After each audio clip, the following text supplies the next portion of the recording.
I know folks are just joining, so we're just going to give people a moment to get on the platform and then we'll get started.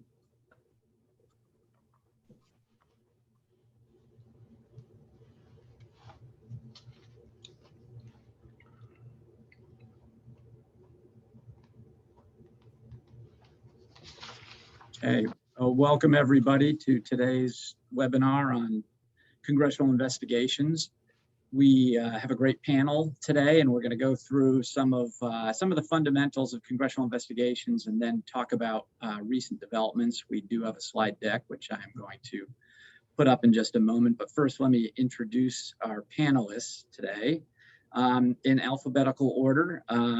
Christopher Armstrong, who is a partner at Holland and Knight, formerly served as Chief Oversight Counsel on the Senate Finance Committee under Chairman Orrin, and then formerly was with Senator Chuck Grassley and Oversight Counsel to the House Ways and Means Committee as well. Second, we have Ashley Callan. Ashley is the Deputy Staff Director at the House Oversight Reform Committee. Over the course of her 22 years in government, she's worked at the Agriculture Committee, Science, Space, and Technology Committee, and the Judiciary Committee. And this is her second stint at the Oversight Committee.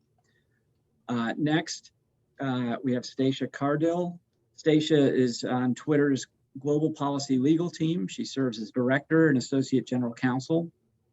She's responsible for providing legal advice and strategic guidance on public policy matters.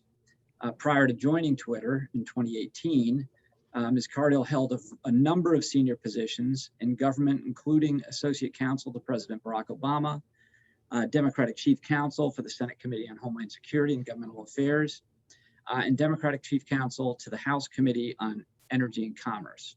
She also served as a senior advisor to the General Counsel at the Department of Energy and Counsel on House Government, the House Committee on Oversight and Government Reform.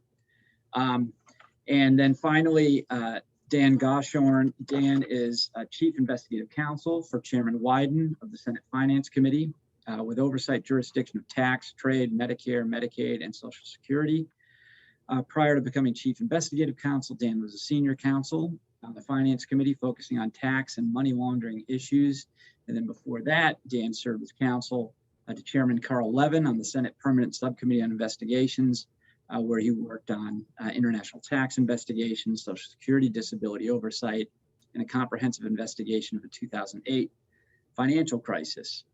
So that means that three of us have experience, prior experience on the House Committee on Oversight and Reform, and three of us have experience on HISGAC on the Senate side. And two on Finance Committee. So in any event, we all have experience in congressional investigations on the Hill, and some of us are now at private practice. Let me share my screen here so we can get started with the slide deck. And by the way, just two quick things. Number one, Number one is please feel free to pose questions. You can do so using the chat function or the Q&A function. Either way works. And also, just as you see a disclaimer under the chat feature, I believe, but the views of each of us do not express the views of our current employers or the ABA. We're speaking for ourselves today, and we're speaking off the record. So with that, why don't we get started with the slides, and I believe that Chris is going to kick us off. They're happy to be here today. So it's important to note at the outset, the words oversight or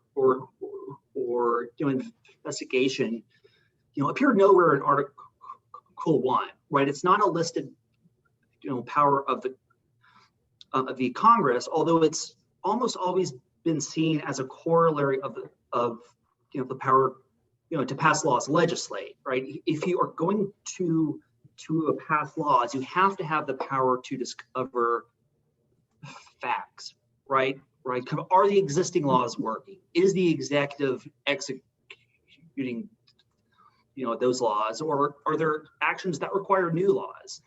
So the power to investigate, it was, I think it was James Wilson who said the Congress is the grand inquest of the state. So from the kind of earliest days, this was seen as a part of the power of the Congress. But the complicating issue there is that if the power to investigate is tied directly to the power to pass laws, there's an assumption that the power to investigate has to be in furtherance of kind of legislative or at least a purpose. How that impacts actual investigations is an issue that's kind of open right now, and we'll talk about that later on. Go to slide 2. Chris, I think Dan is picking it up from here. Sure. And so, as Chris was discussing, the purposes of congressional investigations, they generally revolve around advancing legislation, legislative purpose, but they can serve other purposes at other times. So, exposing actual criminal or civil wrongdoing. This can be the primary purpose of a congressional investigation when the matter is part of an impeachment proceeding. But it can also be a secondary effect of another investigation. Congress is investigating something within its legislative purview and exposes criminal or civil wrongdoing along the way. These are the most visible aspects of congressional investigation, but perhaps less common. What's more common, however, is holding a company responsible for its actions. You see congressional oversight conducted this way quite frequently. A company is in the news for X, Y, or Z reason, and Congress wants to get to the bottom of what happened and why through letters, through information requests, and through open hearings. Congressional investigations can advance policy preference of a member or party, as well as advance particular legislation. Sometimes investigations are crafted around a general purpose of changing the tax code, and sometimes they're crafted around a very specific bill that a member or party wants to promote. And then finally, again, bolstering a member or party's agenda or position. Many members really take great interest and great focus in the role of congressional oversight, and is very important both to their mission and their legislative priorities, as well as to the way they see themselves and what their role is as a member of Congress. Thanks, Dan. Stacia. So I'll talk a little bit about the investigatory tools that are available to Congress. So the first is requests for information. These are typically informal requests from staff. They can include requests for information, data, or documents. And then these requests can come from staff in a variety of ways, but they include over email, by telephone, or through informal staff level briefings. Another tool that's available to Congress are interviews and depositions. During interviews and depositions, staff and, in certain circumstances, members ask questions to witnesses on the record. Typically, interviews are voluntary and the witness is not sworn in. But it's important to note that witnesses still have the same truth-telling responsibilities to Congress under 18 U.S.C. 1001. Depositions typically follow a subpoena for witness testimony. They're on the record and they are under oath. Any objections that are raised by counsel during questioning at either interviews or depositions are ultimately ruled on by the chair. Next up are hearings. It's what I think we're most familiar with, but it's important to note that hearings can be negotiated on a number of topics. And committees are often open to negotiating around particular dates, topics that will be included or excluded from questioning, who the witness will be that is representing the company or the entity, and rounds of questions. How many times will the witness be asked questions by a particular member? Another tool available to Congress are subpoenas. So as it notes here, there's generally no pre-enforcement review, meaning that the people who receive the subpoenas may not know in advance what exactly the request is. But subpoenas can be issued for documents or testimony. And as a general matter, House chairmen often have unilateral subpoena power, although typically the practice is to consult with the ranking member in advance. In the Senate, the investigation and issuance of subpoenas tend to be more bipartisan. And in fact, the subpoena issue was not addressed during the recent power sharing agreement. So again, subpoenas and those powers really do vary from one committee to another. And counsel can always provide advice on whether or not subpoenas will be coming from a particular committee. And then this last piece around the referral to the executive branch for criminal prosecution. So in certain circumstances, if Congress believes that a witness has been untruthful in his or her testimony, Congress can refer the witness to be investigated by the executive branch. Although Congress may refer, it's ultimately the executive branch's decision on whether or not to investigate and prosecute. And it can include, to the last point, obstruction, destruction of evidence, etc. Thanks. Stacia, on that point, when a referral is made, are those referrals generally public?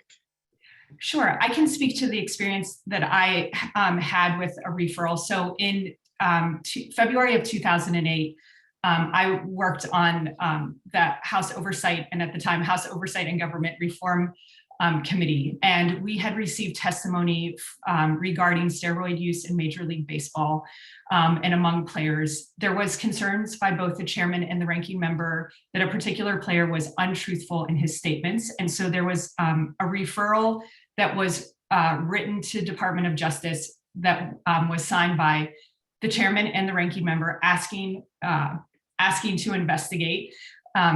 Ultimately, that referral was public, and there was a great deal of press interest. These types of referrals for perjury can be very, very lengthy. Again, it's up to the executive branch on whether or not to proceed. Ultimately, in the case of Roger Clemens, the Department of Justice did bring charges. However, Mr. Clemens was found not guilty after an 8-week trial. So it does take a lot of time to actually work through that kind of referral process. Thanks, Stacia. And if anyone else has anything else to add on, through your experience or observations on referrals, by all means, please do. So the next slide, Ashley, do you want to take it from here? Sure, yeah. So one of the tools that Congress has is the power to issue subpoenas. And like Stacia said, the parties don't get to review the request in advance, but in most cases, they are familiar with what Congress is looking for, because the process or the investigation will have launched with a letter, as was previously mentioned. And it's a very iterative process. There is case law saying that Congress, is constitutionally required to engage in negotiations and accommodations. And so it should be a back and forth with the party, whether it's private or government, on, to understand what Congress is looking for, and the party should comply to the extent that they can. We'll get into defenses later. And I think Stacia covered this, every standing committee can issue subpoenas. The practices vary from committee to committee, what's required. I can speak to the Oversight and Reform Committee. We, have a consultation process. And subpoenas can be friendly. That's a good point at the bottom. I've definitely served a number of friendly subpoenas. And another point is Congress doesn't, and the reason for this friendly subpoena would be if there was a legal obligation that needed to be overcome, some sort of contractual obligation. And subpoenas aren't usually public. So I actually zoomed in on the one on the slide, and it is a subpoena from the Senate. to Dr. Linus Pauling. This is kind of a fun fact. I actually not a history major. I was an English major, so I had to look up sort of the history behind the subpoena to Linus Pauling. And he was a Nobel Prize winning scientist who, you know, engaged in a lot of some of this stuff, you know, with the nuclear bomb, but then he decided to sort of not go in that direction and work on the Manhattan Project at all. He and his wife became pacifist and expressed some socialist views. And so he received a subpoena from the Senate to talk about his leanings toward communism. So I thought that was interesting because our subpoenas are not usually public, but this one obviously is part of probably, I would guess, the National Archives or something. So I think that's about it. Did I cover everything, Michael? I think you did. A question for you, Ashley, and then others may want to jump in here too. I know that some committees, you know, tend to start investigations, or most committees tend to start investigations with letters, and then only issue a subpoena if the person or the party that received the letter is not cooperating. But some committees, and I know Dan used to work for PSI. PSI launches investigations, tends to launch them with subpoenas, and go, you know, right to a subpoena instead of starting with a letter. What's the advantage of starting with a letter versus a subpoena? Or vice versa? I think, you know, I think it's easier to sort of start from a non-adversarial posture. I think Chairman Nadler on the Judiciary Committee called subpoenas a tool of coercion that should only be used in the rarest of circumstances. He did an about face on that view, but you know, I think people generally, you know, want to ask first and then sort of use a subpoena if necessary. Also, you know, some of the recent litigation has made the subpoena process, I think, at least in the House, a bit more cumbersome. So that, you know, if you can get things voluntarily, it's much easier. So speaking to my experience at PSI, you know, frequently, you know, subpoenas were used for banks and other third parties where the issuance of a subpoena helped those entities kind of cut through legal impediments to cooperating with the committee. So in those instances, the subpoenas were friendly or pro forma or however you want to describe it. And they weren't issued as part of an adversarial investigation with a specific entity. PSI also, you know, the rules of the committee require it to do kind of all its work in secret. So there's really no public, the public appearance of trying to cooperate and slowly building the investigation. It was not an issue for that committee. However, you know, in my current role, I would be reluctant to start with a subpoena for the reasons, you know, Ashley mentioned. I think it's best to, you know, start and try to work in a cooperative way with the subject of your investigation, and only resort to subpoenas if necessary for legal reasons, or, you know, because you're not getting cooperation in some other way. I would just add to that, in the you know, majority of investigations like private sector clients, a subpoena is not needed, right? You know, I mean, there may be, you know, disagreements, you know, push and pull about the scope, but ultimately, you know, it will result in compliance. And in those cases, you know, in those cases especially, the most powerful subpoena is often the one that's threatened and it's not actually issued. And you know, this, I mean, that adds that weapon as well if it's not at the outset of the investigation. All excellent points, and it is interesting that, you know, it seems more to be more prevalent in the House to when a letter is issued, to do press on the letter or to release the letter, you know, so the investigations are more public. And I think, there are advantages and disadvantages of that. I think, as Dan pointed out, PSI, but not just PSI, I think Senate committees, to the extent they do investigations, these investigations tend to be more private, more executive branch like. And the advantage, or one advantage to that, obviously, is if you're doing it in private, people don't know about it, people can't try to react before even becoming part of the investigation. You keep your sources, you keep your methods private. It tends to lead towards, or it may lead to a more thorough investigation. But it certainly is the case that the House and the Senate typically differ on the way they conduct investigations. I don't know if anyone has any further thoughts on that.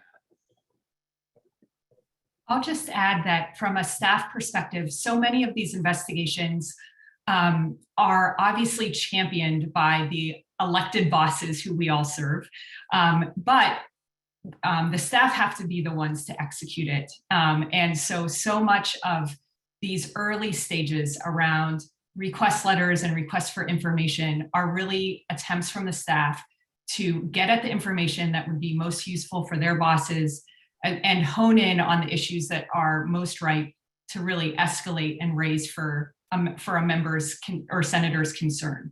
And so I think that starting, typically so many committees start with the letters because although obviously members of Congress review everything that is sent out under their name and are incredibly diligent about the things that go out, the staff does have a lot of latitude as to what should go into the letters or what should be excluded. And throughout that negotiation process, it really is a staff-led process as well. And so it's really that as the issues escalate into compulsion, that's when the bosses, the elected members and senators really do have to get engaged. And so it sort of creates a natural funneling, I think, to the most urgent and pressing issues as well. Great. Okay. So let's move on. Still on the topic of subpoenas, but now it's onto subpoena enforcement. And so 3 types of contempt. Inherent contempt, which we read about sometimes, but has not been used since 1935. Criminal contempt, which also is not very frequently used. I think 1983 may have been the last time where someone was indicted for criminal contempt. And there was an acquittal after the indictment. I think the last time someone served in jail for criminal contempt was 1969. Then there's civil contempt. That's the one that we hear about, and that's the one that is more frequently used. The Senate has a standing statute that authorizes it to seek civil contempt. The House does not, but often the House a resolution is passed to give the House the authority to bring the civil contempt action. Now, we've got 2 examples that we want to talk about. There's Backpage.com, and this is PSI again. Now, Backpage.com went from July of 2015, when the subpoena was issued, to November of 2016, at which point there was compliance with the subpoena after the person that had received the subpoena, or the entity that had received the subpoena, had already been subject to a judicial order directing compliance with the subpoena. So this is a remarkably fast process when talking about actual civil contempt. In contrast, Fast and Furious, we had an 8-year process from the time in which the House Oversight Committee held a hearing on Fast and Furious, and then a subpoena was issued in October of 2011 to a settlement that was only reached in May of 2019. Remarkable number of proceedings relating to the Fast and Furious subpoena and issues of deliberative process and executive privilege were litigated, not necessarily to results that are actually good for congressional investigations. But I think my question to the panel is, you've got Backpage, which is a 17-month process versus Fast and Furious, which is an 8-year process. First of all, what explains the discrepancy?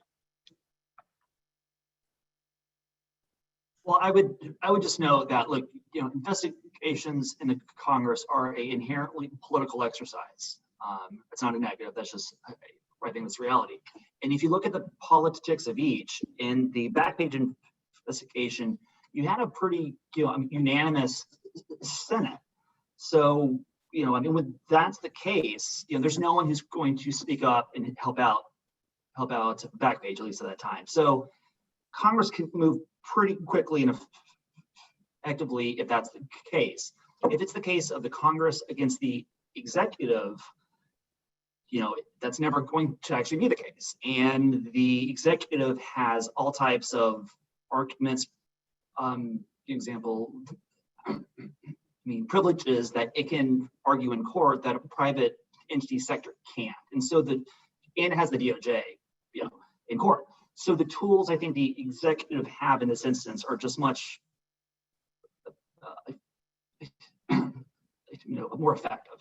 I think that's a part of the answer. Yeah, I think that's right. I think when the court is trying to navigate an inter-branch struggle, I think there's a lot more probably case law, because I think in the Backpage case, there's some unsettled questions in terms of Congress's oversight authority. And so I think there's just a lot more to sort of wade through when it's a separation, an inter-branch struggle.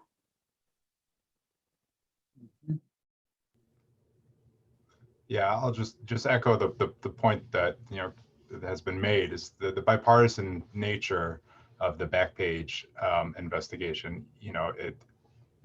It's not necessarily particularly legally relevant, but it sends a strong signal to the party who's fighting the Senate that there's not a lot of support for your argument here, and it allows Congress to move quickly and in a unified way.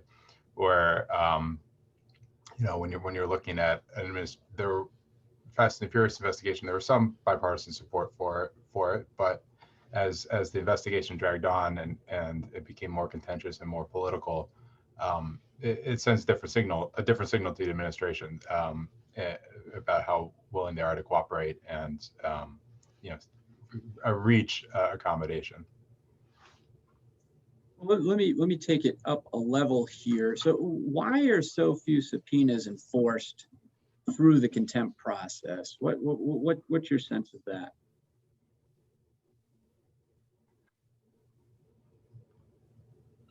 I think a part of the answer to that is that especially if you're talking about private sector entities, almost no entity has the appetite, right? It is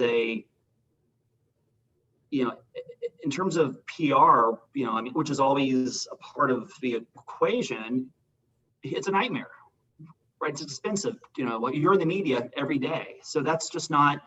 It's not really tested because it doesn't actually come to that, that point in an investigation. I think a lot of it has to do with sort of the grander scheme of what's going on in the House. That's what I can speak to. So, I think it may be a priority for chairman or chairwoman X, but if there's a obstinate target, for lack of a better word, you have to sort of convince, the entire House that this person, and then, optics play into that. One of my former bosses was struggling to get information from an agency, and the political in charge of that agency, so the person with the custody and control of the documents, was just from an optics perspective, not someone you wanted to hold in contempt. So those things play into the decision. And then you've got to get, your leadership on board and the whole House ultimately on board. Yeah, Add one more is it actually takes time, right? It eats time that others just might be dealt with on the floor. Yeah, from an investigative perspective, you want to craft your investigation in a way where that you're not in a fight over a subpoena, because that's just time you don't have, and you don't want to. You want to avoid that if at all possible, and you want to craft your investigation in a way that avoids that. And then I think, now I've never having been on the other side of one of these, but another important fact is that a lot of congressional investigations never see the light of day. Congress investigates, it doesn't find anything that really merits fulsome public disclosure, and it kind of fizzles. And if you're representing a company that's in that situation, there's really this balance of, do I want to fight this subpoena because I think it's unfair for some reason, or do I just want to cooperate and wait for Congress to turn its attention somewhere else. And so I think that's a big issue with this as well. Okay, so let's move to the next slide. Let's talk about defenses. I can tell you that, certainly in my experience on the Hill, but then in the private sector, I think the defense that I hear most frequently from clients is, what business does this committee have investigating X? And so it's jurisdiction, it's tied with legislative purpose. And, I think entities that are being investigated, that is often the first place they go. I will say that committee jurisdiction was last used successfully in 1966 to reverse a contempt conviction. And I should just mention that, the way this plays out, it's not like, and this is another entities who receive a subpoena will then say, well, why don't we just quash it? Well, you have no standing to go to court to quash a subpoena. The only way to raise defenses to a subpoena, although we'll talk about a new way shortly, is to go through the contempt process. And once you're in a contempt proceeding, then you can use a defense like that committee didn't have jurisdiction. Last time committee jurisdiction was used successfully as a defense to a contempt conviction was 1966. The First Amendment has never been relied on by a court to reverse a criminal contempt conviction. And similarly, the Fourth Amendment as well. Now, there is case law that makes it clear that Congress is not exempt from First and Fourth and Fifth Amendment concerns, and now there's some case law on the attorney-client privilege as well. But it is a very rare case where these issues are actually litigated. So let me ask the group. You've all run investigations on the Hill, and Chris and Stacia, you've been off the Hill as well. Which of these defenses have you heard the most frequently? What have you heard either on or off the Hill? From my perspective, obviously a lot around attorney-client privilege and attorney work product, which I know we'll get into in later slides. That is something that I think each committee has to navigate as document productions are being negotiated and productions are being made.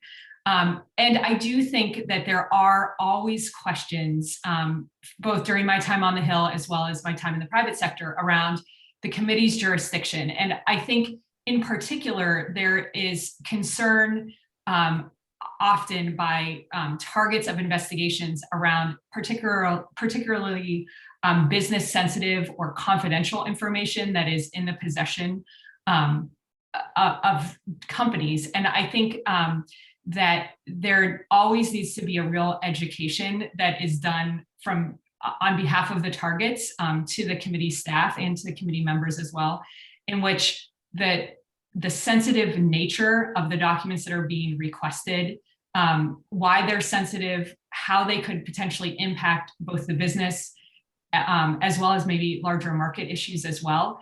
And I think that's part of, as Ashley referenced, this accommodations process. The committee, when an investigation starts, committees want to see everything. And typically the targets don't want to produce anything. And so you have to really reach that place in which there is a balance. But when there are real sensitivities around documents or the information that's being asked to to be produced, that's when I think that real negotiating in good faith over what materials need to be produced, that's really a critical juncture around these kinds of production issues. I would just add that I have actually, I can't recall a time where I ever saw an argument about committee jurisdiction used in a way that helped the target of the investigation. I mean, I look back at, as I was an investigator under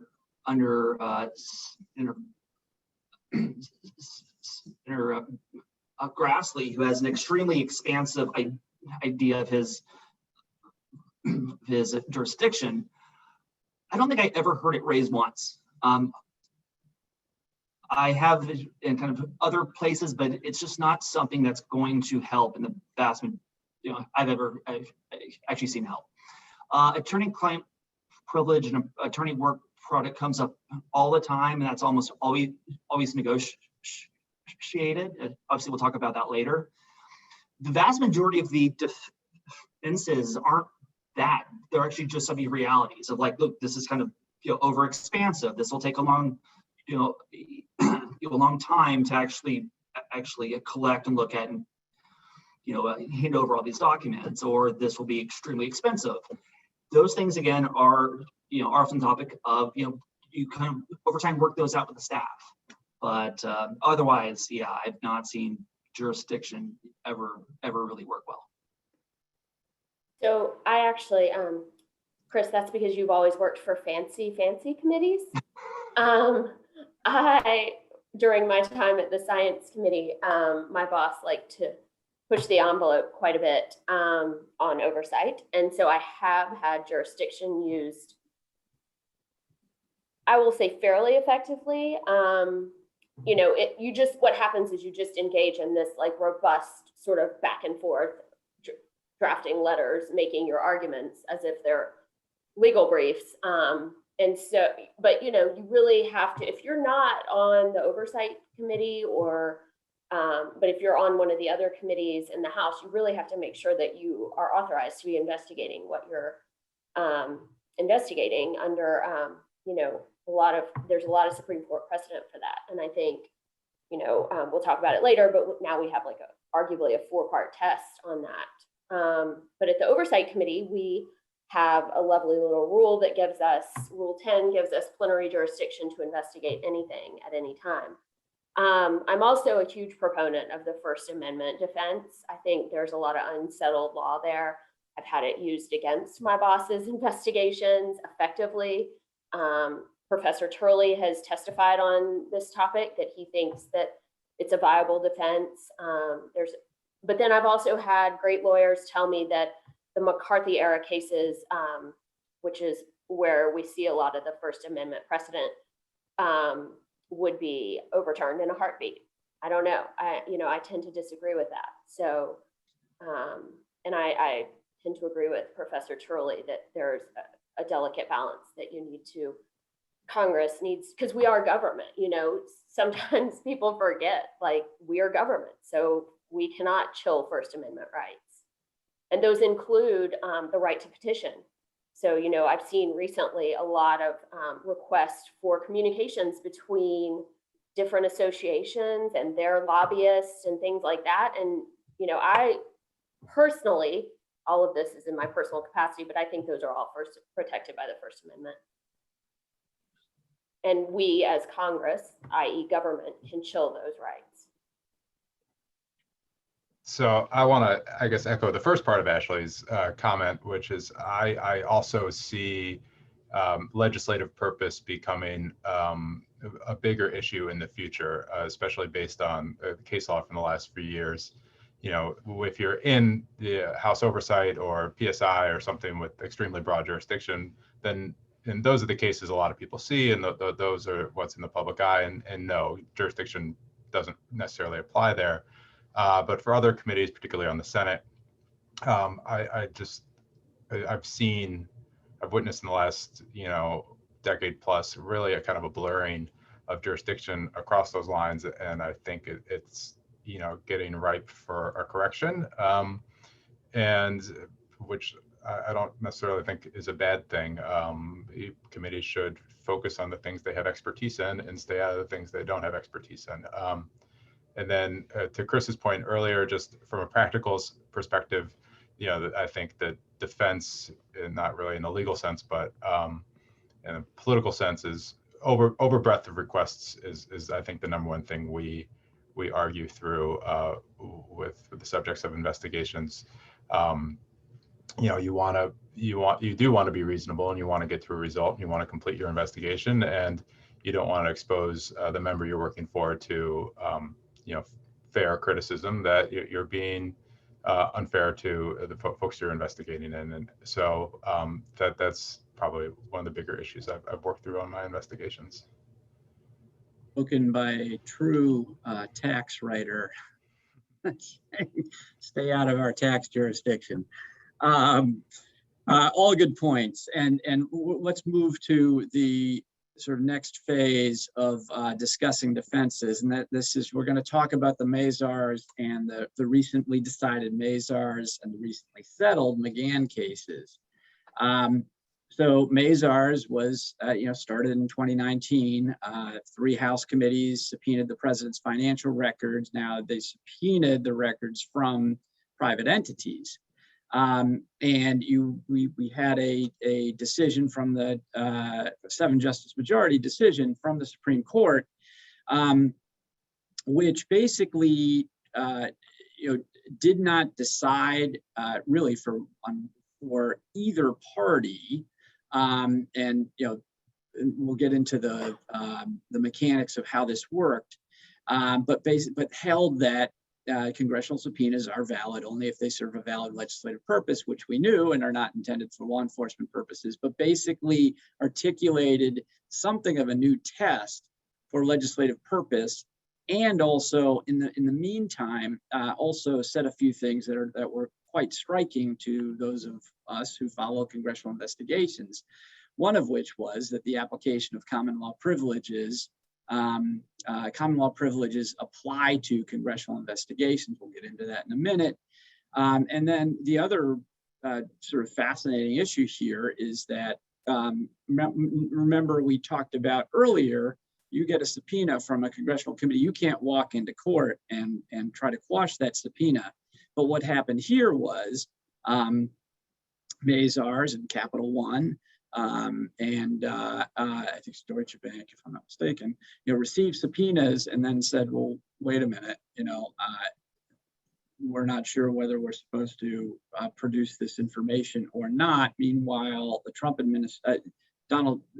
organization filed suit to enjoin Mazars and the other entities from producing the records in response to the subpoena. So you had sort of a collateral attack on the subpoena, and in doing so, or through these attacks, you avoided the standing problem that for example, Mazars would have had if it had gone into court and said, well, we want to quash the subpoena.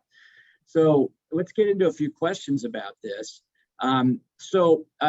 Let's talk first about, as I mentioned, woven into the decision is this notion that recipients of congressional subpoenas retain both, quote, common law and constitutional privileges with respect to certain materials, such as attorney-client communications and governmental communications protected by executive privilege. That's nothing new, executive privilege, but attorney-client privilege is because Congress has traditionally taken the position that it's not bound to recognize common law privileges. And so, the court's treatment of common law privilege is arguably dicta, but nonetheless, I would expect that the executive branch certainly, and possibly even private litigants, could be expected to take the position that Congress is obligated to observe common law privileges in much the same way that courts and grand juries must do. So how significant do you think this holding is, or this, let's just call it dicta, this dicta is in the decision?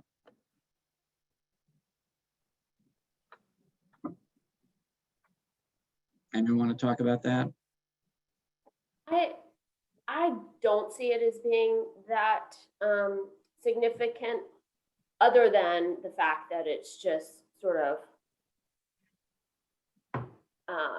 more chipping away at Article 1 oversight authority that we've seen over the past few years. And that's due to just, sort of unfortunate, there's always risks when you decide to litigate. But I think from a practical perspective, Congress has always been sensitive to these common law privileges, even though, under separation of powers, we don't feel like we have to abide by them the way you would civil litigants would. So I think from a practical perspective, it doesn't have a huge impact. And Yeah, just to amplify Ashley's point, I agree that that generally Congress, although it may not formally recognize attorney-client privilege and attorney work product privilege, there is a sensitivity among members and staff around those very sensitive concerns that can impact those common law privileges. And so even if initially, and it continues to be that Congress takes the position that it does not recognize attorney-client privilege, I think you will see throughout that negotiation process real accommodations that are trying to be made, right? So whether it's productions that include a privilege log as a first step, if it's deemed by the chairman that the privileged materials must be produced for a specific circumstance, I also think that you could, that there are other accommodations such as in-camera review of those sensitive materials and other steps in that line that could really continue to, I think, try to be sensitive to the attorney-client and work product concerns while simultaneously not necessarily agreeing with the Mazars point.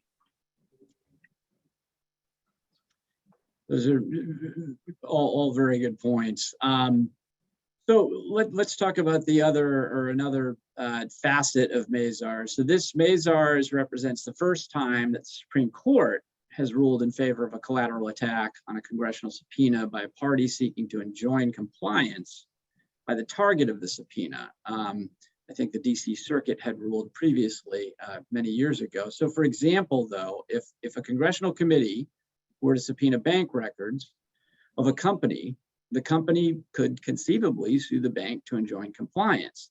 How much of an effect do you think that holding might have on, or that aspect of the case might have on congressional investigations? I'd be surprised if that aspect of it had a large effect, especially on an investigation of what, like private entities. I think so intertwined in that part of the decision was the executive, power in the interest of the executive branch. I have not seen, that part of it actually arise. And I'd be surprised if it did. That's just my take right now.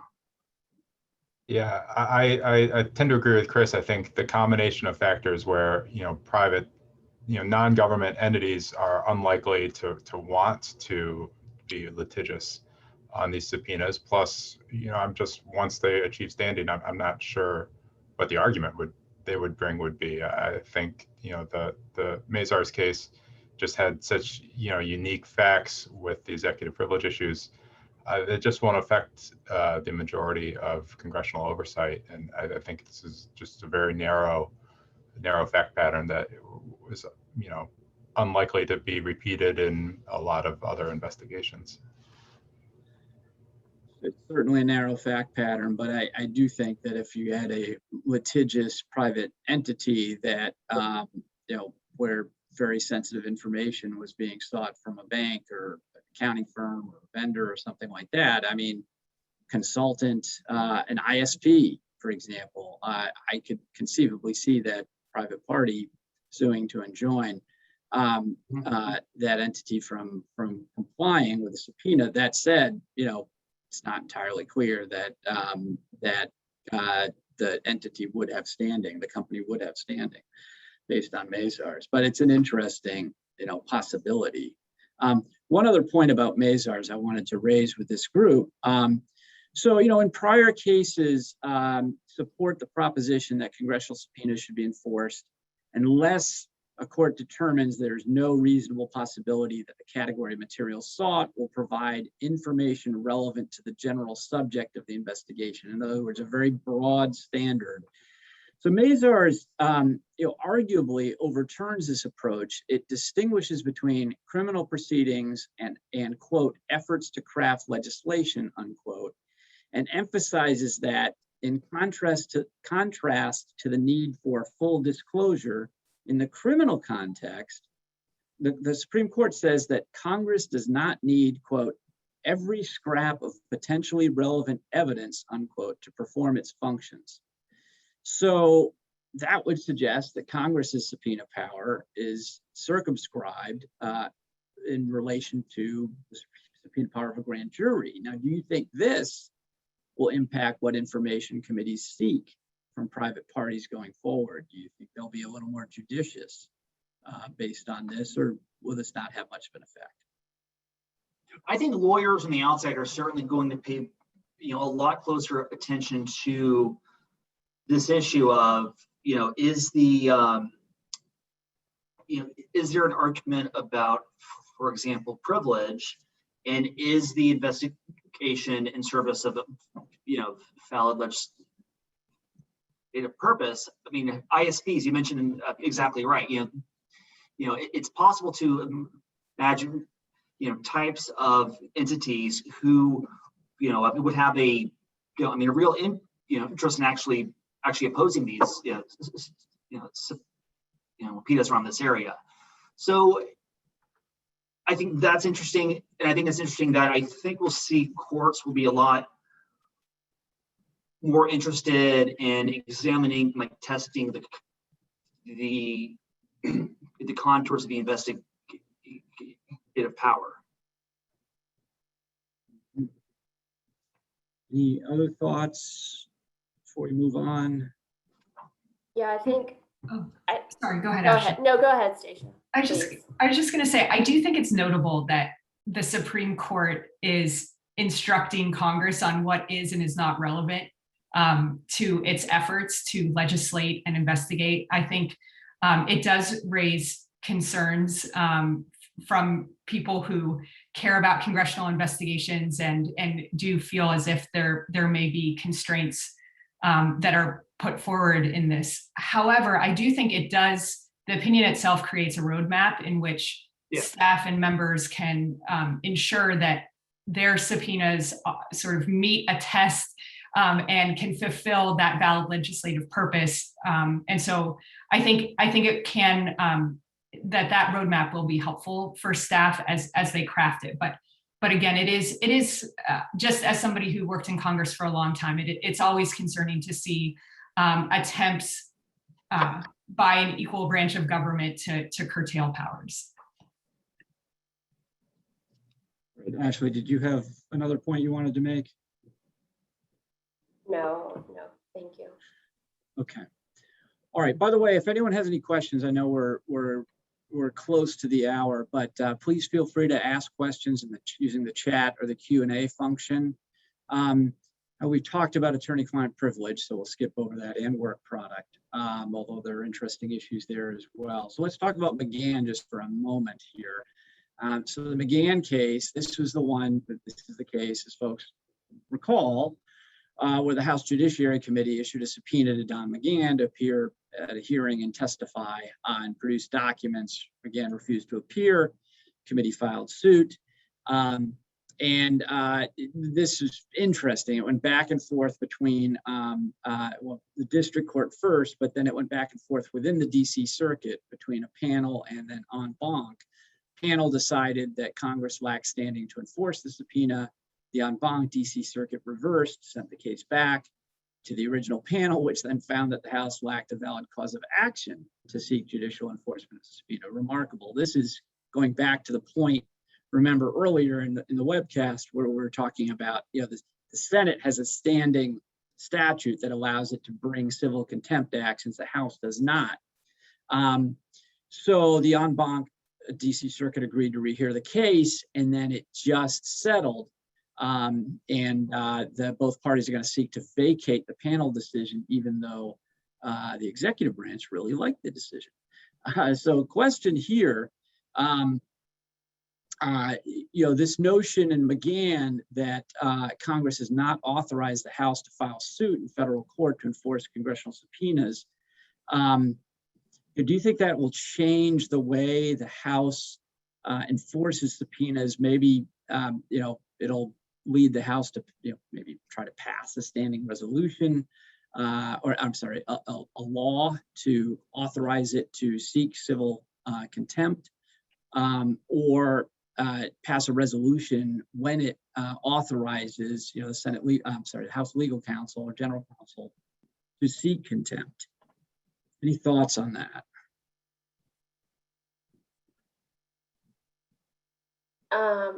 I know the House, we do this a lot. I guess it wasn't done in the McGahn case, but around that same time frame, which is a huge blur for me, there were a lot of authorizations for House counsel to enforce subpoenas against other Trump administration officials. So that is one way to proceed. I think this again gets to my point that there are risks whenever you decide to litigate.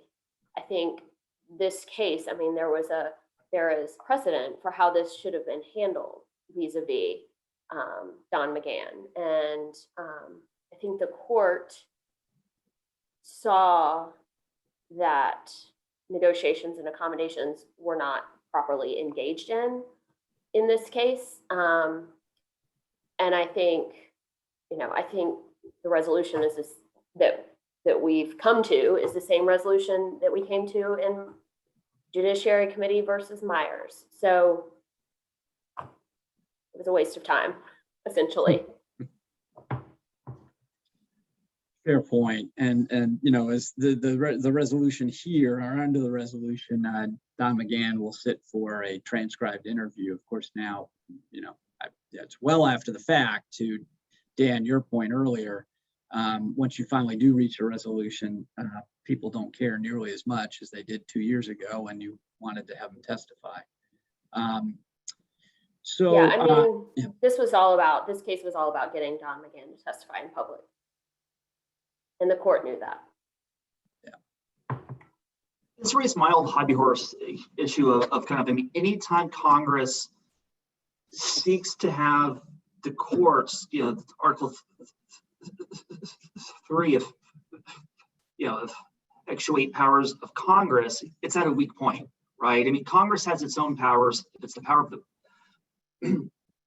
the purse, if it's kind of adding new laws about how it actually accomplish that, it has powers that it simply doesn't use. And if it tries to rely on courts to uphold its own powers, it's always in a risky position, in a weak position. So we only have a little bit of time left here, but let's go to one more slide. Let's talk just for a minute about virtual hearings, because any hearing anyone has watched over the last 14 months has been either a hybrid hearing like the one on the upper right, or a pure or entirely virtual hearing like many in both the House and the Senate. And we've become familiar with those, those Zoom or WebEx screens like the one on the lower left. But I guess, question, I'd be interested in all of your thoughts on, one issue is, as the pandemic subsides, do we think that there still will be a role for virtual or hybrid hearings? And also interested in sort of the pros and cons of virtual hearings. How have they really worked? Any thoughts?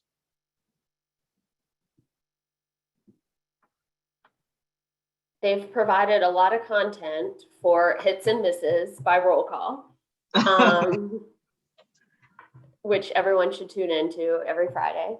So I think they're pretty ineffective. The media is limited, the capacity of the room is limited, even if they're hybrid. you know, we can get on like YouTube or live stream and see how many people are watching, and it's a fraction of the amount of people that watched pre-pandemic or engage, you know, tuned in pre-pandemic. And I think, which I think, you know, we talked about earlier, one of the purposes of congressional oversight is just to raise awareness and have a deterrent effect. And if people aren't seeing these things, then, you know, those effects are lost. Yeah, I would just add to that, to kind of try this, you know, on investigations, is, you know, hearings are not a great way of actually, you know, discovering, you know, facts, right? I mean, I can think back to, you know, I mean, Iran Contra, and there's a handful I have, but like typically hearings are about exposure and about TV. You know, Zoom hearings are not good TV, and so I think they are, you know, are gone. I see though a role for kind of online transcribed interviews or depositions, because often the, you know, expense and the added time of, you know, travel and that is a challenge, and so I think those actually have a role after this is over. Yeah, I agree with Chris on that last point. The Finance Committee didn't do a lot of hearings on oversight issues last year, but, you know, we were doing a lot of oversight kind of behind the scenes, and I think, you know, there's advantages and disadvantages, of course, but the Zoom witness interviews and depositions, depending on the witness, really provided a lot. We're able to kind of move very quickly through a rosters of people we wanted to talk to about various issues, and you know, depending on kind of the testimony you're trying to elicit from folks, it may make sense to do it on Zoom and get it done quickly rather than schedule the time for them to fly in and go through all that process. So I think that part definitely will live on, but you know, I'll let others who have more experience at the hearings speak to that portion of it. One positive that I would highlight for the virtual hearings, certainly there's lots of negatives. You know, it's hard to land a punch for sure when it's over screen. But I will say that one positive was I attended an Energy and Commerce hearing earlier this year and was in the WebEx hearing room, which is sort of that behind the scenes. And I was really impressed with how engaged the members were. Every member stayed the entire duration of the hearing on camera with their camera on, listening, taking notes, really paying attention. And I think sometimes when members are in Washington, they have a lot of competing demands, you know, other hearings in other committees, fundraising calls, you know, different constituent meetings, things like that. And for these virtual hearings, the members were very, very engaged. And so I found that to be really impressive. And just an interesting insight into the fact that I do think the members, even though they may be remote and virtual, are still very much paying attention. All good points. I thought, Stacey, to your point about difficult to land a punch, I think, you know, we've all seen examples of actual members who have thrived through these virtual hearings. And I thought, Dan, you might grab your whiteboard and do a little Katie Porter impression. But I think we're running out of time, unfortunately. So does anyone have any final thoughts to share with our audience before we wrap up here? Last call here for thoughts or advice. Great. Well, look, we really appreciate everyone joining us today. Obviously, appreciate our panelists. It's really a tremendous amount of experience among the four of you. I couldn't count up all the decades you all have spent in public service, and with mine as well. We're not quite at the century mark, but we have put a lot of time in up on the Hill, and it's great to see Dan and Ashley, two of the best leading investigations in the House and the Senate. So thank you, everyone. I think that this session has been recorded, and so you'll be able to access it after if you'd like. And feel free to reach out to any of us if you have any follow-up questions. Wait, I do see maybe we have a quick one now. No, we don't. But thank you, everyone. Appreciate it. Have a good afternoon.